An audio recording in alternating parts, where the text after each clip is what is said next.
What up, though? It's your boy Ron T, the Icon, It's your boy ABE from DET. and this is your NXT post show for Gold Rush. It was what November? I got it 18th because it be them days be going by, man. So November 18th, week 1 of NXT Gold Rush, and they absolutely delivered tonight, man. Let's just get into it. First match of the night, tag match for that mixed tag team championship for Triple I, isn't that how they say it? Triple I, Triple I don't I, know. Triple Triple A, I. that's why I see Triple A. It was yeah, well, Not the car insurance. Triple I. No, car insurance is. We're not gonna talk about the car insurance, but NXT kicks off with Joe Hendry and Thea Hale versus the champions Ethan Page and Chelsea Green, and this match was actually really good match, man. But Thea takes the pin after a broken up Kimura lock and an unprettier. But this match was pretty dope, man. What did you think of this match? I think the combination of Ethan Page and Chelsea Green is a match made in heaven. This needs to just run as long as possible.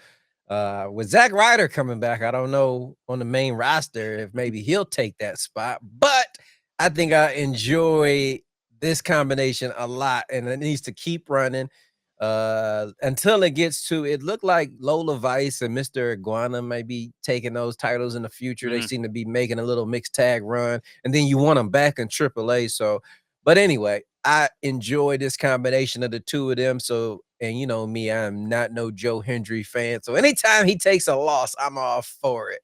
But yeah, I enjoyed this match. It was great. Yeah, well, we all know Abe does not believe in Joe Hendry, but I I do. never But do, I thought never this will. I thought this match was actually pretty good, man. I thought Thea Hale and Joe Hendry is probably a perfect tag team, mixed tag team to put together. I think they're trying to build up this mid tag team division, like mixed tag team division. I think it's a good idea for some of them, and I actually hope Chelsea Green and Ethan Page go up to the main roster with this at the same time, and you can have that whole play between Zack Ryder and Ethan Page, where Zack Ryder getting a little bit of jealous of how much time he's been spending with Chelsea Green. I think it's something there. So I think that's Yeah, something definitely. interesting that we could do. After this match, though, from Ava saying that John Cena will be picking all of the competitors for the men and women's Iron Survivor match at Deadline. Hey, I guess John Cena is on his way out. He never really been able to get involved with NXT as much. So I think his dream right now, getting involved with some of the younger talent, getting them the spotlight that he thinks they deserve. So I'm all for it. What do you think, Abe? Eh, just fucking retire. God damn. I'm sick of this tour, man. Just end it. Go home, have some babies, make some movies. Get the fuck out of here. I mean, Jesus Christ. I mean, I'm I happy actually he like, going on his little tour, yeah, but enough is enough. actually, I like the fact that he got the title too because it makes sense. I'm like, why are they doing a tournament just to see who's gonna wrestle him for nothing? Like, I didn't like that, but I like the fact that they put a title on him, make it mean something. Then you can crown your next Intercontinental Champion. So I'm all for that.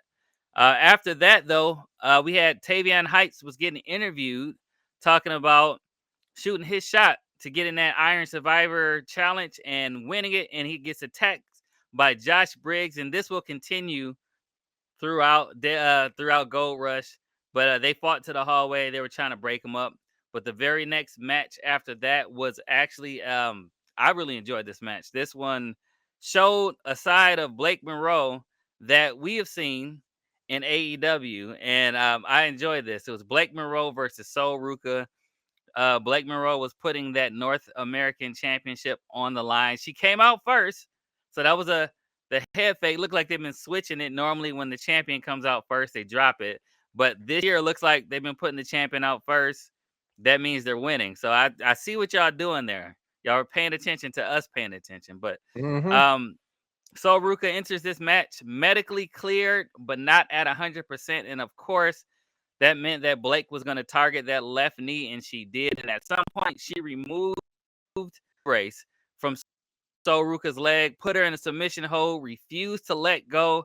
Sol was not, so Zarya threw in the towel to save her friend's life.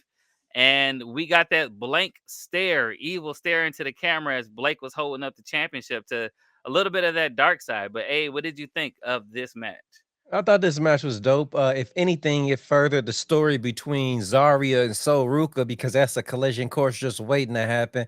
And I do Absolutely. feel, at first, because of Zarya's indie history, I was like, man, she's gonna be a great heel. But I think Sol Ruka, like you were saying a couple weeks ago, I think she may end up being the heel. But Blake Monroe, I mean, I'm such a AEW mark. It's hard to compare the mountaintop that she was on, selling out a stadium overseas. Like, with one of the greatest Yeah, stories ever told with her and Tony Storm. So it is such a high bar.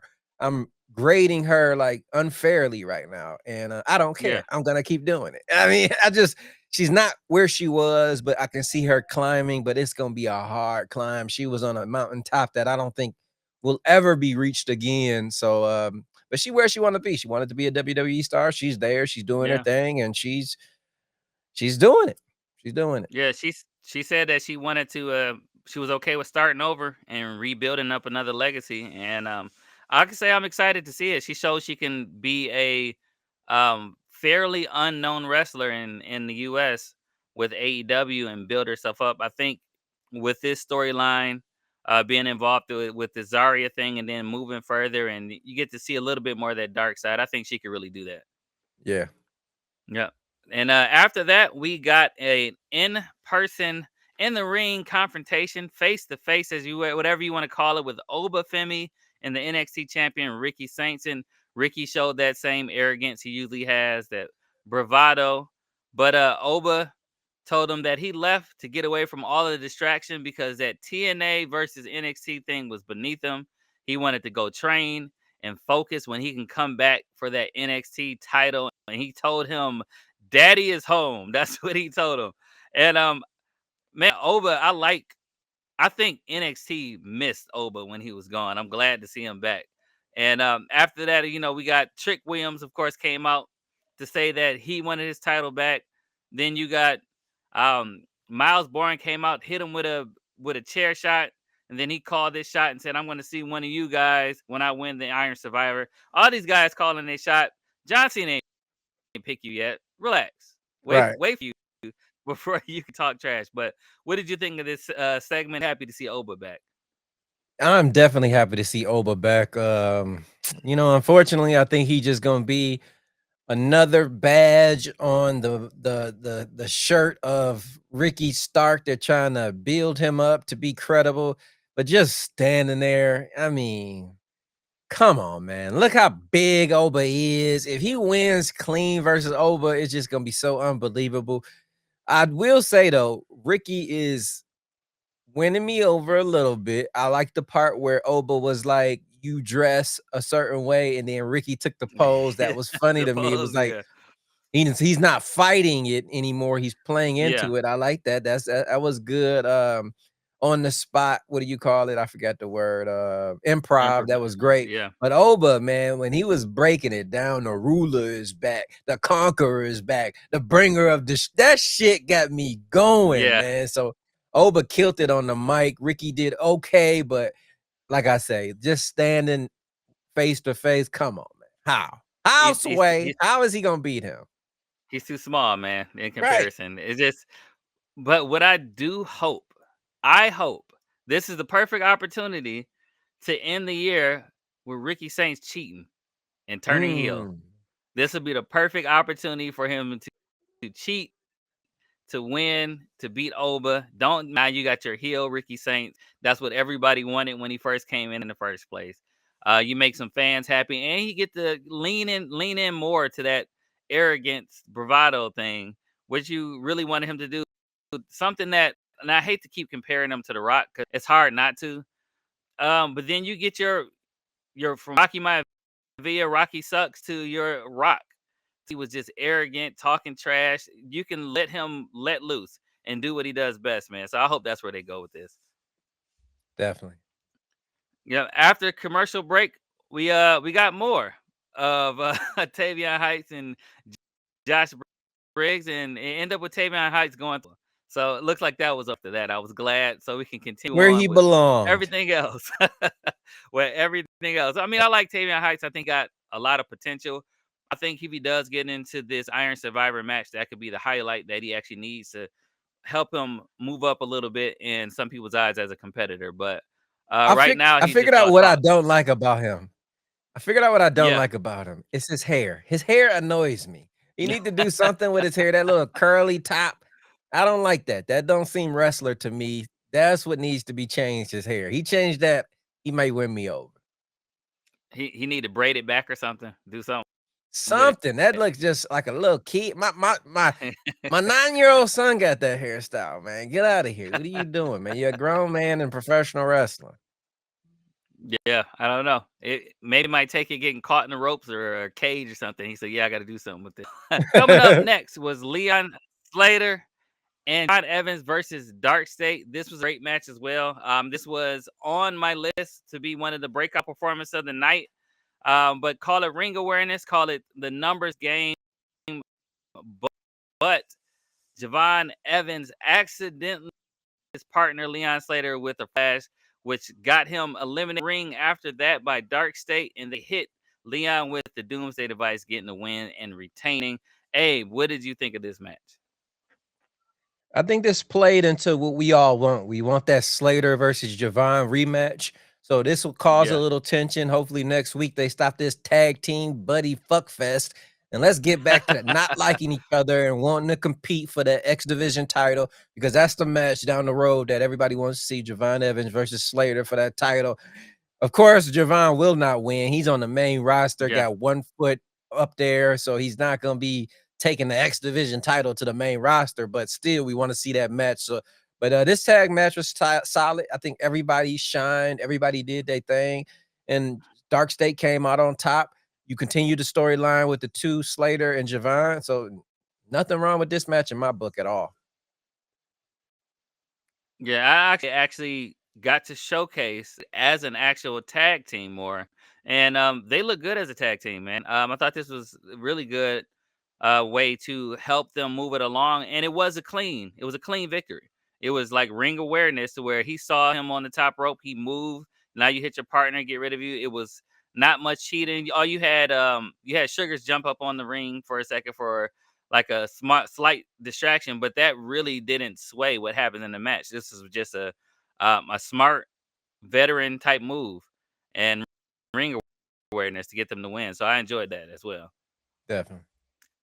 After that, we got to learn a little bit more about Shiloh Hill from the season 2 of LFG. He was the winner, and I kind of like it a little bit. I'm not gonna lie. I think they might have something there with his character, this smart guy, but a little sadistic. I hope they don't mess it up, but they might have something with that. I was intrigued, so I'm looking forward to see a little bit more what they do with that. As long as they don't try to make him into another Bray Wyatt type, but you can kind of touch it a little bit without going all the way there. I think they might have something with. What did you think? I really can't give an opinion because it's one of them things where you gotta have watch LFG to have some type of care about it, because I was just like, "Who the hell is this?" But I've done this Hmm. before with some Evolve people, but now I've learned who they are because I watched a few episodes of Evolve. I finally caught Hmm. up a little bit, so I don't really have too much of a say. I mean, it's gonna be negative whatever I say. My mother said, "If you ain't got nothing nice to say, don't say nothing at all." So next segment. All right. So after that, we got a little argument between Zaruka and looks like a little bit of trouble in the water. Zarya was saying, "I try to protect you because if you get injured again, you'll be out for a year." And Soul said, "Well, you should have just let me power through it. I could have had the match, but we'll see what happens. I think Zarya might win that speed championship, and that's when you can have that whole Sol Ruka versus Zarya for that speed title. And we get to see maybe Sol Ruka as a heel, like you said. So we'll see what Yeah. happens further on down there. And coming up next after this was my match of the night. This was my breakout performance of the night. It was the main event. JC Jane versus your NXT Women's Champion Tatum Paxley. And throughout this entire match, both of these women put on a show, man. I think people forgot how good JC Jane because they were playing into that whole tag like beatable champ thing. Then she got some recognition. She lost to Tatum. Tatum showed out. I did not know that Tatum was a champion powerlifter. They mentioned that. So that's more respect to Tatum Paxi right there. And throughout the match, Izzy kept trying to get Tatum to use a weapon. And she kept reasoning, I want to do it the right way. And she even kicked out of Rolling Empire. I thought she was close to the ropes, but she kicked out clean. So more respect to Tatum on that. But in shocking fashion, I did not see this coming, especially not tonight. Um, the culling turns on Tatum Paxley. Izzy kicks her in the face, throws her in the ring. JC hits her with the rolling encore, and JC Jane is your two-time NXT Women's Champion, and it goes off air with all three of them standing over them. I thought if anything, it would have been Izzy. I did not expect all three of them. So this match though first, and then what did you think of them turning on Tatum? The match was solid. No complaints there. It deserved to be the main event. The women been holding it down all year long, nonstop. So damn good showing from them. Continuing that today. Um, Tatum, she never felt like a real champion. So her losing it back to JC Jane, who has proved herself to be a real champion, I'm not mad at it at all. And the turn was perfect timing. We saw it coming from the moment they really even got together. I never really Hmm. thought that Izzy took her serious ever. I always felt like it was just something waiting to happen. So it was kind of perfect timing. Sometimes they can drag things on for too long. So I'm glad it happened. Hmm. Um, I like the calling, them standing tall at the end with Izzy. It just all made sense. So, and this can only help Tatum, make her a bigger star because now she's even Yeah. more of an underdog, more sympathetic. People like, man, she's been done wrong. So, perfect storytelling with this one in my book.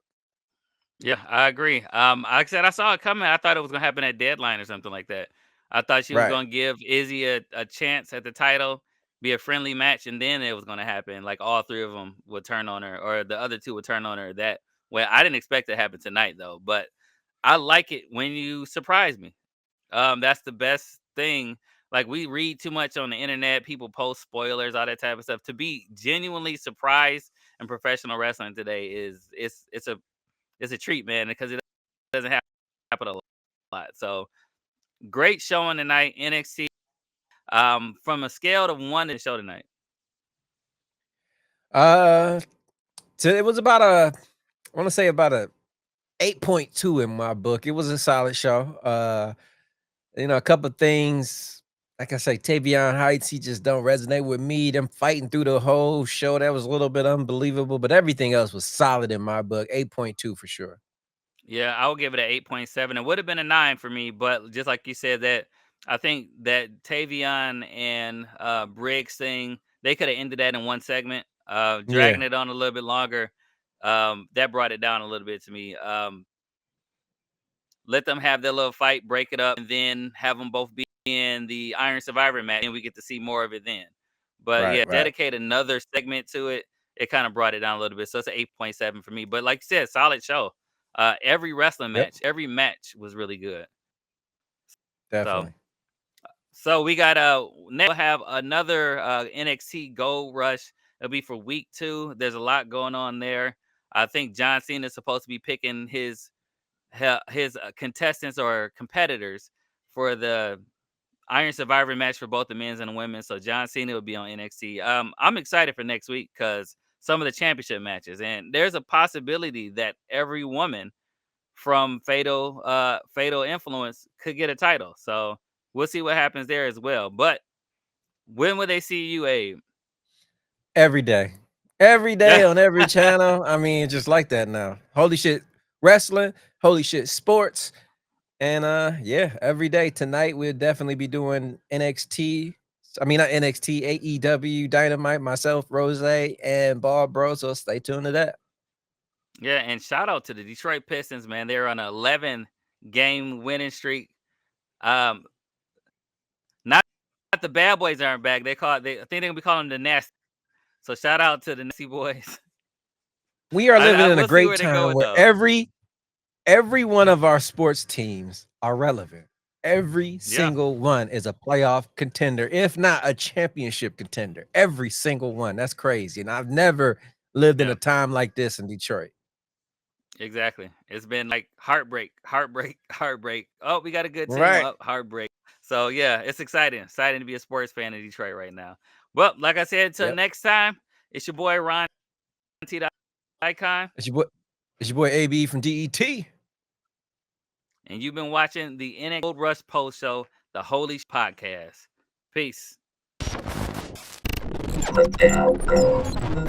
Media.